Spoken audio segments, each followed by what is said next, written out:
അംർ ഇബ്നുൽ as റളിയല്ലാഹു അൻഹു റസൂലുള്ളാഹിന്റെ പ്രഗൽഭനായ സ്വഹാബിയാണ്.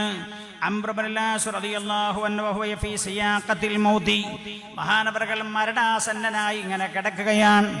മരണാസന്നനായി അദ്ദേഹത്തെ മരണം പിടികൂടിയ രോഗത്തിൽ കിടക്കുകയാണ് മഹാനവറുകൾ രോഗബാധിതനായി ക്ഷീണിതനായി കിടക്കുകയാണ്. മഹാനായ അംർ ഇബ്നുൽ ആസ് റളിയല്ലാഹു അൻഹു റസൂലുള്ളാഹിന്റെ സ്വഹാബിയല്ലേ. അവരെ കാണാൻ വേണ്ടി അബൂ ശിമാസ റളിയല്ലാഹു അൻഹു ചെന്നതാണ്. മഹാനവറുകൾ പറയാണ്, ഞാനങ്ങ് ചെന്ന് മഹാനായ അംർ ഇബ്നുൽ ആസ് റളിയല്ലാഹു അൻഹുവിന്റെ അടുത്ത് വന്നപ്പോ ഫബകാ തവീലാ, മഹാനവറുകൾ ദീർഘമായ നേരം അങ്ങ് കരഞ്ഞു. ഒരുപാട് നേരം അങ്ങ് കരയുകയാണ് അംർ ഇബ്നുൽ ആസ് റളിയല്ലാഹു അൻഹു. മഹാനവറുകൾ പറഞ്ഞു, ഞാൻ ചോദിച്ചു, മഹാനവറുകളെ അങ്ങെന്തിനാ കരയുന്നത്? അങ്ങേക്ക് വല്ല കാര്യത്തിലും ടെൻഷൻ ആവേണ്ടതുണ്ടോ? അങ്ങല്ലാന്റെ സ്വഹാബിയല്ലേ, റസൂലുള്ളാഹിന്റെ സ്വഹാബിയല്ലേ എന്ന് ഞാൻ പറഞ്ഞപ്പോൾ വഖാല, മഹാനായ അംർ ഇബ്നുൽ ആസ് റളിയല്ലാഹു അൻഹു പറയാൻ, ഫലമ്മാ ജഅലല്ലാഹുൽ ഇസ്ലാമ ഫീ ഖൽബി, എനിക്ക് മുസ്ലിം ആകണം എന്ന തോന്നലുണ്ടായപ്പോൾ അതൈതുൻ നബിയ സല്ലല്ലാഹു അലൈഹി വസല്ലം, ഞാൻ റസൂലുള്ളാഹിന്റെ അടുത്ത് ചെന്നു. ഫഖുൽതു, എന്നിട്ട് ഞാൻ റസൂലുള്ളാഹിനോട് പറഞ്ഞു, ഉബ്സുത് യമീനക്, ഹബീബായ നബി അങ്ങയുടെ കൈയൊന്ന് കാണിക്കൂ യാ റസൂലല്ലാഹ്, ലി ഉബായിഅക, ഞാൻ മുസ്ലിം ആവാൻ പോവാ നബിയെ, അങ്ങയുടെ കൈയൊന്ന് കാണിക്കൂ, ഞാൻ അങ്ങയോട് ബൈഅത്ത് ചെയ്യട്ടെ. ഫബസത യദ, അംർ ഇബ്നുൽ ആസ് റളിയല്ലാഹു അൻഹു തന്നെ പറയാൻ, ഇത് പറഞ്ഞ മഹാനവറുകൾ കരയുന്നത്. അപ്പോൾ റസൂലുള്ളാഹിന്റെ കൈ എനിക്ക് കാണിച്ചു തന്നു. ഫഖബൽതു യദി, റസൂലുള്ള കൈ നീട്ടിയപ്പോ ഞാൻ എൻ്റെ കൈ അങ്ങ് തിരിച്ചു വലിച്ചു. ഫഖാല, അപ്പോൾ റസൂലുള്ള എന്നോട് ചോദിച്ചു, മാലക യാ അംറു, അംറേ നിങ്ങൾ എന്നോട് കൈ കാണിക്കാൻ പറയാ, ഞാൻ കൈ കാണിക്കുമ്പോൾ നിങ്ങൾ നിങ്ങളുടെ കൈ പിൻവലിക്കുകയോ? മഹാനായ അംർ റളിയല്ലാഹു അൻഹു പറയാൻ, മാനപ്പോ റസൂലുള്ളാഹിനോട് പറഞ്ഞു, യാ റസൂലല്ലാഹ്, അറത്തു അൻ അഷ്തരിത, എനിക്ക് ചില ഡിമാൻഡ് ഉണ്ട് നബിയേ, കേൾക്കണേ, എനിക്ക് ചില ഡിമാൻഡ് ഉണ്ട് യാ റസൂലല്ലാഹ്. മഹാനായ റസൂലുള്ളാഹി ചോദിച്ചു, തഷ്തരിതു മാദാ, അംറേ നിങ്ങൾ എന്ത് ഡിമാൻഡാ നിങ്ങൾക്കുള്ളത്? എന്താ നിങ്ങളുടെ ഡിമാൻഡ്? ഖാല, മഹാനവറുകൾ പറയാണ്, ഞാൻ റസൂലുള്ളാഹിനോട് പറഞ്ഞു, അയ്യുഗ്ഫറ ലീ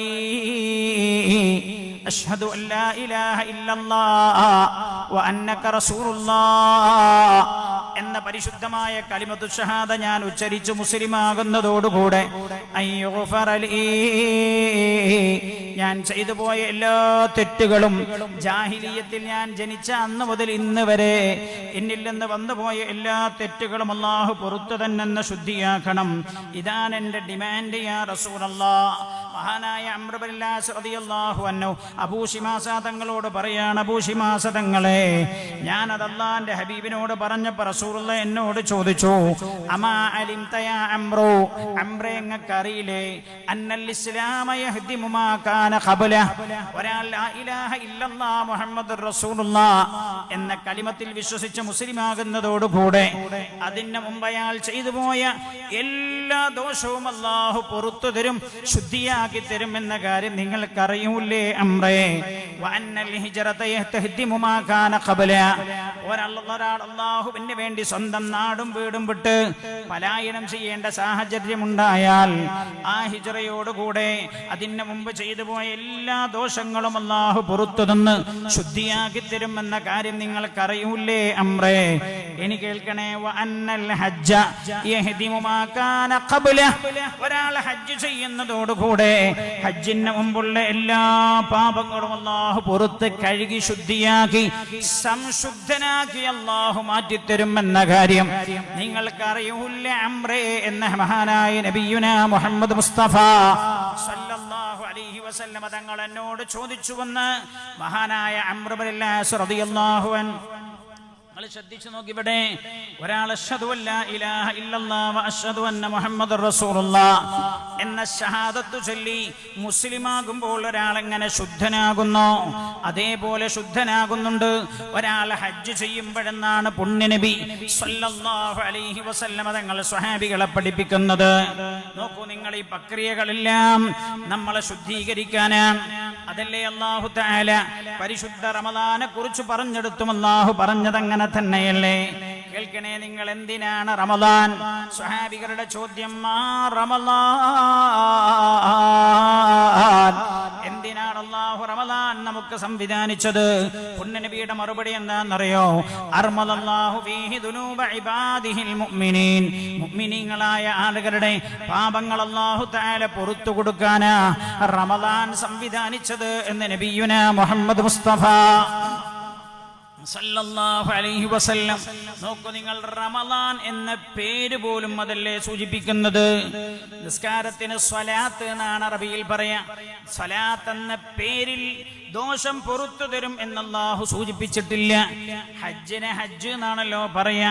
ഹജ്ജ് എന്ന പേരിൽ ദോഷം പൊറുക്കുമെന്ന സൂചനയില്ല. അതേപോലെ സകാത്ത് എന്നതിന് വളർച്ച എന്നർത്ഥമുണ്ട്. സകാത്ത് എന്നതിൽ ചെറിയ ചെറിയ സൂചന ഉണ്ടെങ്കിലും പ്രകടമായ സൂചന പെട്ടെന്ന് കാണാൻ പറ്റൂല.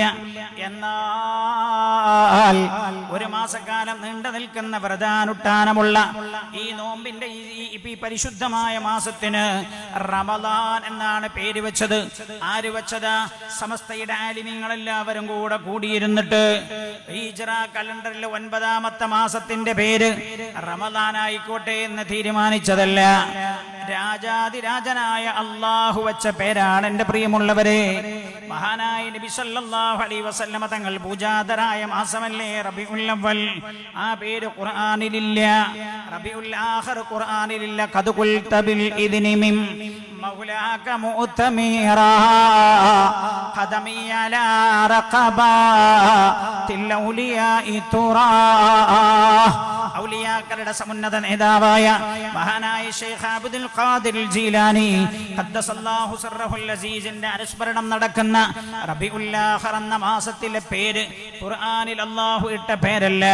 റബീഉൽ ആഖിർ എന്ന ഖുർആനിൽ അല്ലാഹു വിളിച്ചു പറഞ്ഞ പേരല്ല. നിങ്ങൾ ശ്രദ്ധിക്കണേ, പരിശുദ്ധമായ റമദാൻ ഹിജ്റ കലണ്ടറിൽ 9ാമത്തെ മാസത്തിന്റെ പേര് ലോകം കൊടുത്ത പേരല്ല. പണ്ഡിത വ്യൂഹം നൽകിയ പേരല്ല. രാജാതിരാജനായ അല്ലാഹു തന്നെ കൊടുത്ത പേരാണ്. എന്താണ് ആ പേര്? ശഹ്റു റമദാനല്ലദീ ഉൻസില ഫീഹിൽ ഖുർആൻ ഹുദൻ ലിന്നാസി വബയ്യിനാതിൻ മിനൽ ഹുദാ വൽ ഫുർഖാൻ. സൂറത്തുൽ ബഖറ നോക്കിയാൽ കാണാം ശഹ്റു റമദാനല്ലദീ ഉൻസില ഫീഹിൽ ഖുർആൻ. ശഹ്റു റമദാൻ എന്ന ഈ മാസത്തിന് പേരിട്ടത് രാജാതിരാജനായ അല്ലാഹു കൊടുത്ത പേരാ. ആ പേരിൽ പോലും റമദാൻ എന്തിനാണ് എന്ന് അല്ലാഹു സൂചിപ്പിച്ചിട്ടുണ്ട്. എന്താ റമദാൻ എന്ന പദത്തിന്റെ അർത്ഥം എന്താ? റമദാൻ എന്നത് മിൻ റമില സ്വാഇം എന്ന പദത്തിൽ നിന്നാണ് റമദാൻ ഉണ്ടായത്. എന്താ റമദാനിന്റെ അർത്ഥം? ആലിമീങ്ങൾ പറയാൻ കരിച്ചുകളയുന്നത് എന്നാണ് റമദാൻ എന്ന പദത്തിന്റെ അർത്ഥം.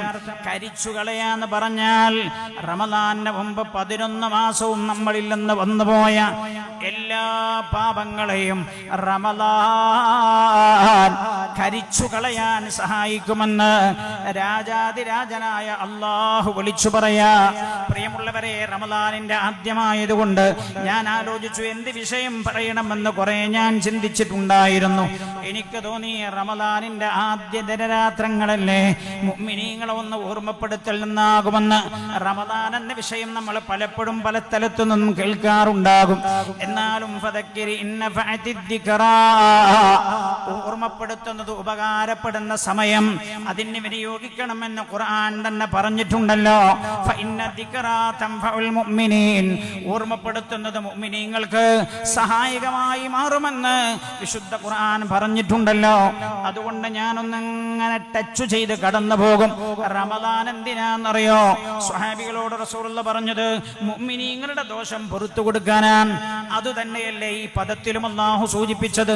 റമദാൻ 11 മാസവും നമ്മളിൽ നിന്ന് വന്നതെല്ലാം കരിച്ചു കളയാനാണ് അല്ലാഹു റമദാൻ തന്നത്. എന്തുകൊണ്ട്? മനുഷ്യന്റെ പ്രകൃതം തെറ്റിന്റെ പ്രകൃതമാണ് എന്നറിയുന്ന അല്ലാഹു അതിന് സംവിധാനിച്ച ഒരു മാസമാണിത്. റമദാൻ കരിച്ചു കളയുകയാണ്. എങ്ങനെയാണ് ഈ പ്രക്രിയ നടക്കുന്നത് എന്നറിയോ? സത്യത്തിൽ എന്താ? തെറ്റുകൾ ചെയ്തു പോയി അശുദ്ധമായ ആത്മാവിനെ തീയിലിട്ട് ചൂടാക്കിയാണ് അതിനെ ശുദ്ധീകരിക്കേണ്ടത്. അങ്ങനെ തീയിലിട്ട് ചൂടാക്കിയിട്ടാണ് ശുദ്ധീകരണ പ്രക്രിയയൊക്കെ നടക്കാറുള്ളത്, അല്ലേ? ചില ജ്വല്ലറിയുടെ പരസ്യത്തിലൊക്കെ കണ്ടില്ലേ നിങ്ങൾ? സംശുദ്ധമായ പൊന്ന് അങ്ങനെ കൊടുക്കുമല്ലോ, സംശുദ്ധമായ പൊന്ന്. എന്താ ഇത് 22 കാരറ്റോ 24 കാരറ്റ്. ഒന്നുകൂടി പവർ കൂടിയതല്ല.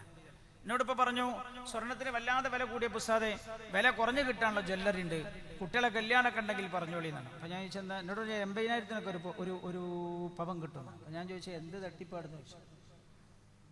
എന്ത് തട്ടിപ്പാണ്? കാരണം അള്ളാന്റെ പേര് വരെ ഇട്ടിട്ട് കച്ചവടം തുടങ്ങേണ്ട കാലമാണ്.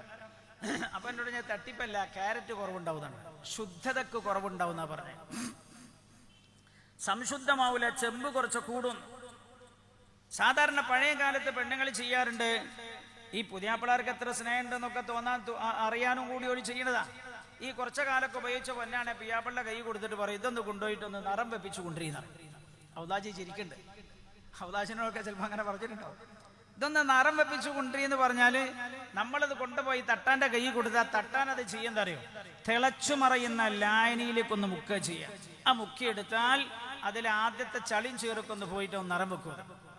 ഇതാണ് ഇപ്പൊ ഞാൻ നേരത്തെ പറഞ്ഞ സിറാത്തുപാലം കടന്നു ചെന്നിട്ട് നെഹ്റുൽ ഹയാത്ത് എന്ന് പറഞ്ഞൊരു പുഴയുണ്ട്, എല്ലാരും ഒന്ന് അതിൽ മുക്കിയെടുക്കുമെന്ന് പറഞ്ഞാല് സംശുദ്ധമാക്കിയിട്ടാണ് സ്വർഗത്തിലേക്ക് അല്ലാഹു നമ്മളെ കടത്തിവിടുന്നത്.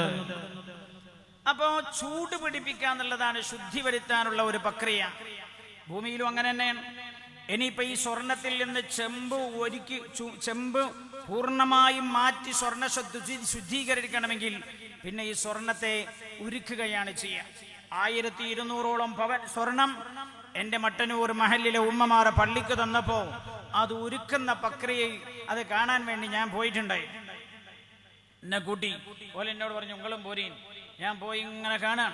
ഇതിങ്ങനെ ചൂടായി 1000 ഡിഗ്രി സെന്റിഗ്രേഡിലേക്ക് എത്തിയപ്പോ 100 ഡിഗ്രി സെന്റിഗ്രേഡിലേക്ക് എത്തിയാൽ വെള്ളം തിളക്കും. 100 ഡിഗ്രി ഒന്നും എത്തിയപ്പോ പൊന്നിനൊരു മാറ്റമില്ല. 1000 ഡിഗ്രി സെന്റിഗ്രേഡിലേക്ക് പൊന്നെത്തിയപ്പോ, ചൂടെത്തിയപ്പോ പൊന്നിങ്ങനെ ഉരുകാൻ തുടങ്ങി. പിന്നെ അത് വെള്ളമായി മാറി. പിന്നെ അതിൽ നിന്ന് ചെമ്പങ്ങ് മാറ്റിയെടുത്തിട്ട് നല്ല ഒരു തങ്കത്തിന്റെ കഷ്ണം, നല്ലൊരു വടി തന്നെ, ഒരു വടി പോലെ ഇങ്ങനെ എടുത്തിട്ട് പറഞ്ഞു ഇതാണ് ചെമ്പില്ലാത്ത ശുദ്ധമായ പൊന്ന്, തങ്കം എന്ന് പറഞ്ഞു. അപ്പൊ ശുദ്ധീകരിക്കുക ചെയ്യാം. അതേ പണിയാണ് റമദാനിൽ അല്ലാഹു തആല ചെയ്യുന്നത്. പരിക്കേറ്റ അശുദ്ധമായ നമ്മുടെ ആത്മാവിനെ തീയിലിട്ട് ചൂട് പിടിപ്പിച്ച് ശുദ്ധീകരിക്കേണ്ടതിന് പകരം പകൽ നമ്മൾ നോമ്പ് നോൽപ്പിക്കുകയാണ്. നോമ്പ് നോൽക്കുമ്പോൾ നമ്മുടെ ശരീരം ഉഷ്ണിക്കുന്നുണ്ട്. കുട്ടികൾക്ക് മുല കൊടുക്കുന്ന ഉമ്മമാർ, മുലപ്പാല് കൊടുക്കുന്ന ഉമ്മമാർ, കുട്ടികൾക്ക് പലപ്പോഴും വയറിളക്കുണ്ടാവും. നോമ്പ് നോറ്റ ഉമ്മമാരുടെ മുല കുടിക്കുന്ന കുട്ടികൾക്ക് വയറിളക്കുണ്ടാവും. ഡോക്ടർമാരെ കാണിച്ചാൽ ഡോക്ടർമാർ പറയും നിങ്ങൾ നോമ്പ് നോൽക്കുന്നുണ്ടോ? ഉണ്ട്. ശരീരം ഉഷ്ണിച്ച പാല് കുടിച്ചത് കൊണ്ടാണ് കുട്ടിക്ക് വയറിളക്കമെന്ന്. അപ്പൊ നോമ്പ് നോക്കുമ്പോൾ നമ്മുടെ ശരീരം ഉഷ്ണിക്കുന്നുണ്ട്. ഉഷ്ണിച്ച ശരീരത്തിൽ നമ്മുടെ ആത്മാവിനെ ഇട്ട്, ആ ചെറിയ ഉഷ്ണത്തിലിട്ട് നമ്മുടെ ആത്മാവിനെ ശുദ്ധീകരിക്കുന്ന പ്രക്രിയയാണ് പരിശുദ്ധമായ റമദാനിൽ നടക്കുന്നത്. അല്ലാഹുവിന്റെ കാരുണ്യമാണ് എന്റെ പ്രിയമുള്ളവരെ. തീയിലിട്ട് നമ്മുടെ ആത്മാവിനെ ശുദ്ധീകരിച്ച് അതിനെ പുറത്തെടുക്കേണ്ടതിന് പകരം പരിശുദ്ധമായ റമദാനിലെ പകലിലുള്ള വ്രതാനുഷ്ഠാനത്തിലൂടെ ശരീരത്തെ ഉഷ്ണിപ്പിച്ചുകൊണ്ട് അതിലുള്ള ആത്മാവിനെ ശുദ്ധീകരിക്കുന്ന പ്രക്രിയയാണ് പരിശുദ്ധമായ റമദാനിൽ നടക്കുന്നത്. അതല്ലേ മഹാനായ നബിയുനാ മുഹമ്മദ് മുസ്തഫ സല്ലല്ലാഹു അലൈഹി വസല്ലം തങ്ങൾ പറഞ്ഞത്, മൻ സ്വാമ റമദാന ഈമാനൻ വഹ്തിസാബാ. ഒരാൾ പ്രതിഫലം ആഗ്രഹിച്ചുകൊണ്ടും പൂർണ്ണമായ വിശ്വാസത്തോടെയും പരിശുദ്ധമായ റമദാനിൽ നോമ്പനുഷ്ഠിച്ചാൽ അവന്റെ കഴിഞ്ഞുപോയ എല്ലാ പാപങ്ങളും അല്ലാഹു പുറത്തു കൊടുക്കുമെന്ന് മഹാനായ നബിയുനാ മുഹമ്മദ് മുസ്തഫ സല്ലല്ലാഹു അലൈഹി വസല്ലം. നോമ്പൊരു വല്ലാത്ത സംഗതിയാണ്.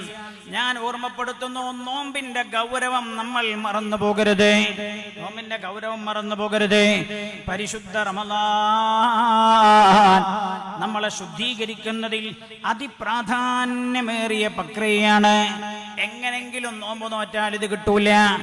ഈമാനൻ വഹ്തിസാബ, ഈമാനോടെയും പ്രതിഫലം ആഗ്രഹിച്ചുകൊണ്ടും മുത്തനബി മഹാനായ അബൂ സഈദ് സഈദിൻ അൽ ഖുദരി റളിയല്ലാഹു അൻഹു റിപ്പോർട്ട് ചെയ്യുന്ന മറ്റൊരു ഹദീസിൽ റസൂലുള്ളാഹി പറയാണ്, മൻ സാമ റമളാന, ഒരാൾ റമളാൻ മാസത്തിൽ നോമ്പ് നോറ്റു, വഅറഫ ഹുദൂദ, അതിന്റെ നിയമങ്ങളൊക്കെ കൃത്യമായി പഠിച്ചു, വതഹഫ്ഫള മാ യംബഗി അൻ യതഹഫ്ഫൽ, സൂക്ഷിക്കേണ്ട കാര്യങ്ങളൊക്കെ കൃത്യമായി സൂക്ഷിച്ചാണ് അയാൾ നോമ്പ് നോൽക്കുന്നതെങ്കിൽ, അങ്ങനെ വെറും നോമ്പല്ല, അങ്ങനെ നോറ്റാൽ കഫറമാ ഖബല, അതിന്റെ മുമ്പുള്ളതെല്ലാം ആ നോമ്പ് മുഖേന അല്ലാഹു പുറത്തു തരുമെന്ന് നബിയുനാ മുഹമ്മദ് മുസ്തഫ പുറത്തു തന്ന അല്ലാഹു ശുദ്ധീകരിക്കുമെന്ന് ഇമാമുൽ ഗസ്സാലി റളിയല്ലാഹു അൻഹു പറഞ്ഞില്ലേ.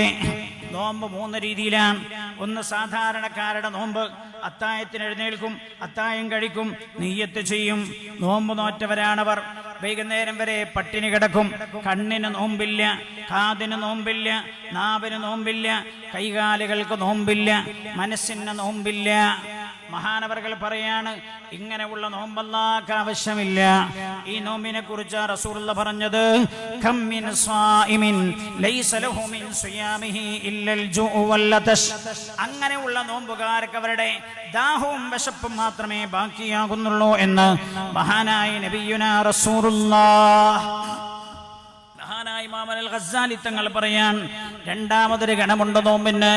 മഹാനവറുകൾ പറയുന്നു, രാവിലെ എഴുന്നേൽക്കുന്നു, അത്തായം കഴിക്കുന്നു, നിയ്യത്ത് ചെയ്യുന്നു, വൈകുന്നേരം വരെ അവർ നോമ്പുകാരായി നിലകൊള്ളുകയാണ്. വയറിന് മാത്രമല്ല നോമ്പ്, കണ്ണിന് നോമ്പുണ്ട്, കാതിന് നോമ്പുണ്ട്, കയ്യിന് നോമ്പുണ്ട്, കൈകാലുകൾക്ക് നോമ്പുണ്ട്, മനസ്സിന് നോമ്പുണ്ട്. കണ്ണുകൊണ്ട് ഹറാമില്ല, കാതുകൊണ്ട് ഹറാമ് കേൾക്കുന്നില്ല, കൈകൊണ്ട് ഹറാമ് ചെയ്യുന്നില്ല, എല്ലാ അവയവങ്ങൾക്കും നോമ്പുണ്ട്. ഇമാമുൽ ഗസ്സാലി തങ്ങൾ പറയാ, ഈ രണ്ടാമത്തെ ഗണത്തിലെങ്കിലും നമ്മുടെ നോമ്പ് പെടണേ.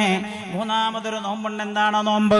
റമളാൻ തുടങ്ങി മുതൽ അവസാനം വരെ അല്ലാഹ് എന്ന ചിന്തയില്ലാതെ മറ്റൊന്നും അവരുടെ ഖൽബിലൂടെ കടന്നു പോകുന്നില്ല. അങ്ങനെയുള്ള നോമ്പാണെന്ന് മഹാനായ ഇമാമുൽ ഗസ്സാലി റളിയല്ലാഹു അൻഹു